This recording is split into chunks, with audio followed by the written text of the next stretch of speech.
రాదా కొట్టలేరు. కబడ్డీ ప్లేయర్స్కి నేర్పిస్తారు. ఈసీ కొట్టాలంటే బుద్ధి కూడా ఉండాలి. జంప్స్ ఎన్ని చేస్తావు? స్కిప్పింగ్ చేస్తావు. ఇప్పుడు స్కిప్పింగ్ ఒకటి లేదు, రోడ్ లేదు. ఎన్ని చేస్తావు? ఏం చూ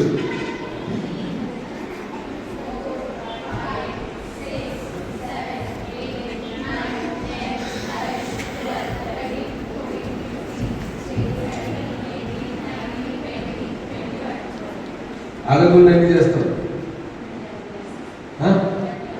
100 చేయాలి. 16 నేను చేసేస్తాను ఇప్పుడు 50 ఆగకుండా. 57 ఏళ్ళు నీ ఏళ్ళు ఎంత? 80కి 57 100 చేయాలి. ఇప్పుడు వద్దులే, నేను షెడ్యూల్ ఇస్తాను, ఆ షెడ్యూల్ ప్రకారంగా చేయి. డైలీ లైబ్రరీకి వెళ్ళి న్యూస్ పేపర్ చదివి, ఆ న్యూస్ పేపర్ ఎలా చదవాలనేది కూడా చెప్తాను. ప్రస్తుతం ఫస్ట్ ఇయర్ కదా, ఆ విధంగా చేసుకుంటాము. అక్కడ గ్రౌండ్లో 15 నిమిషాలు ఆగకుండా వాకింగ్ ఏదైనా గుడ్. సేమ్ లాగే మీరంతా ప్రయత్నం చేస్తే అయితే మీకు ఒక గైడెన్స్ ఇచ్చే వ్యక్తి కావాలి. అప్పుడు మీకు టైం వృధా అవుతుంది, సమయం వృధా అవుతుంది.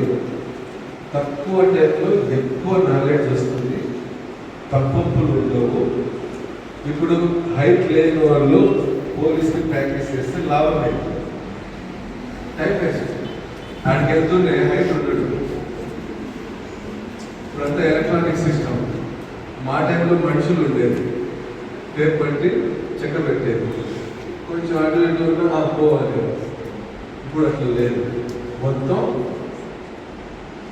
Electronic system. ఎంట్రీగా మందంతో సహా చెప్పేది.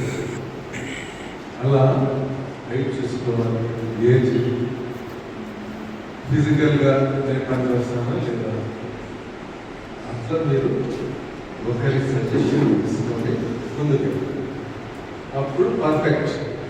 దాని మీద ప్రాణం పెట్టాలి.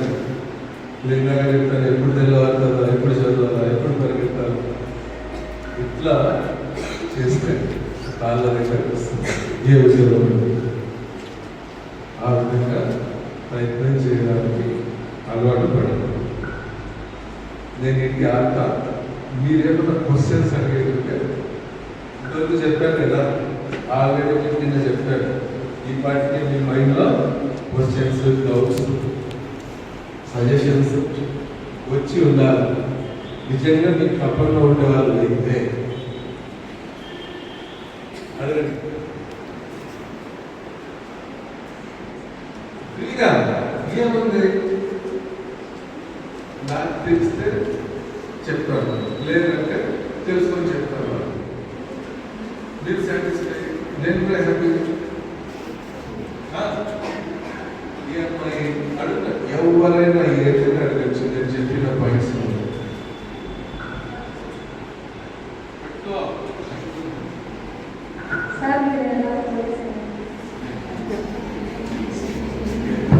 షార్ట్కట్లో చెప్పినా డీటెయిలా, నాట్ డీటెయిల్ కదా.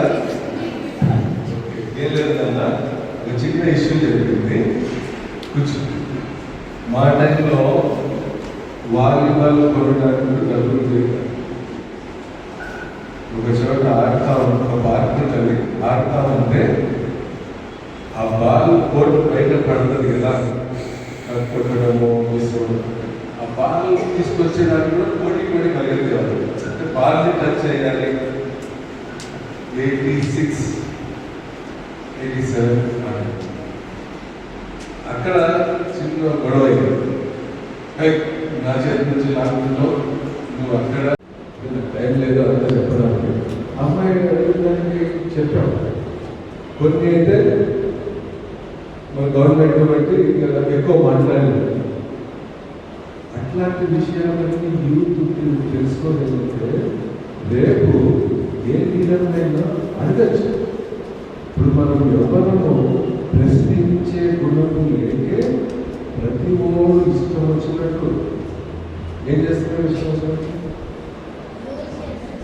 ప్రతి చోట ఏం జరుగుతుంది?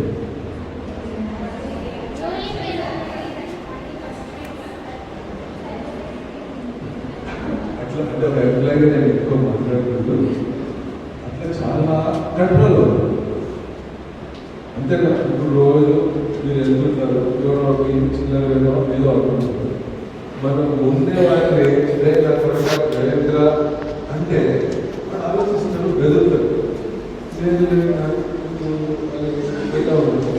వాడు ఇంకో రోజు ఇంకోలాగా, ఇంకో రోజు ఇంకోలాగా అడ్వాంటేజ్ తీసుకుంటారు. ఏమంటారు? అలాగే వ్యవస్థలుగా మనం ప్రశ్నించాలి, అడగాలి.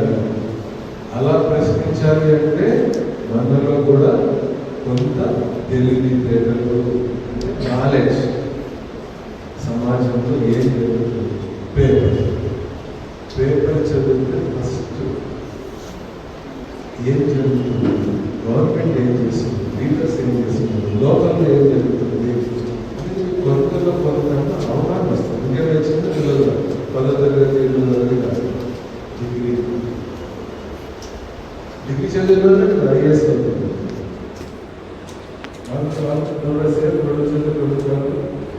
ఏమైనా ఎక్స్ట్రా ఉంటాయా? ఏమి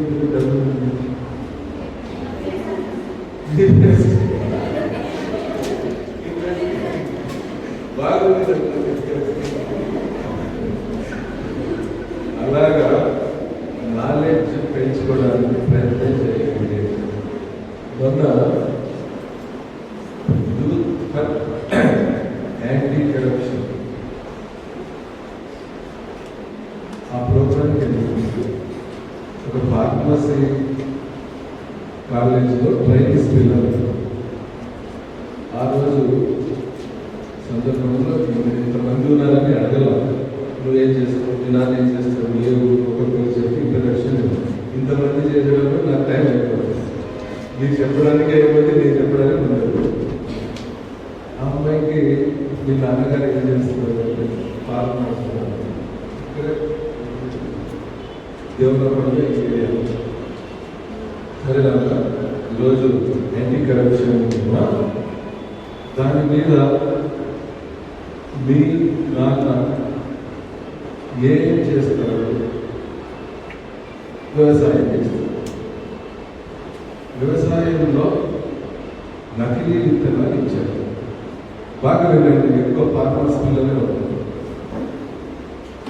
సరే, ఆయనకు తెలీదు, ఇచ్చేసాడు, తెచ్చి వేసాడు. పంట రాలా, చెట్టు అయితే బాగా పెరుగుతుంది, పంట రాదు. ఎవరిని అడగాలి? పంట చదువు రాదు, తెలీదు, అసలు చదువు రాదు, నాలెడ్జ్ లేదు, ఏమడుగుతుంది? ఎక్కువ 95% రైతులు ఇలాగే నాకు దేవుడి సారి నా ప్రాప్తంలో. అదే నువ్వు కొంత నాలెడ్జ్ మీ గ్రామంలో ఒక సచివాలయం అనేది ఒక సచివాలయంలో రైతు భరోసా కేంద్రం, వెల్ఫేర్ అసిస్టెంట్,